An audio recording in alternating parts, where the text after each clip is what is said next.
বৃক্ষরোপণের উদ্দেশ্যে আমি এসেছি এক নার্সারিতে, যেটার নাম শিবলি নার্সারি। এটা লোকেশন হচ্ছে ময়মনসিংহ জেলার নান্দাইল থানার আচারগাঁওয়ে। সো আসসালামু আলাইকুম এভরিওয়ান, ওয়েলকাম টু ময়মনসিংহ কাপল। এখানে রয়েছে হাজার রকমের গাছ, ফুলের গাছ, ফলের গাছ, বনসাই, ক্যাকটাস, এমনকি বিদেশি প্রজাতিরও প্লান্টও। এখানে চারার পেছনে যেন লুকিয়ে আছে কারো ভালোবাসা, কারো পরিশ্রম। আপনি যদি ঘর সাজাতে চান অথবা ব্যালকনিতে একটু সবুজ খুঁজেন, তাহলে এমন নার্সারি হতে পারে আপনার পরের গন্তব্য।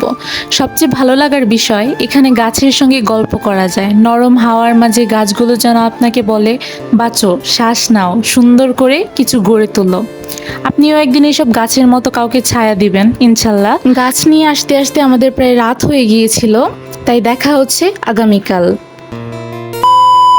আমরা আমাদের গ্রামের বাড়িতে প্রচুর গাছপালা লাগাতে ভালোবাসি। আমার এই গাছপালার ভ্রমণ কেমন লাগলো জানাতে ভুলবেন না। নতুন গাছ, নতুন গল্প নিয়ে আবার হাজির হব। সে পর্যন্ত ভালো থাকুন, সবুজে থাকুন, সুস্থ থাকুন। আর আমাদের ভিডিওটি যদি ভালো লাগে তাহলে অবশ্যই একটা লাইক, কমেন্ট এবং শেয়ার করে দেবেন।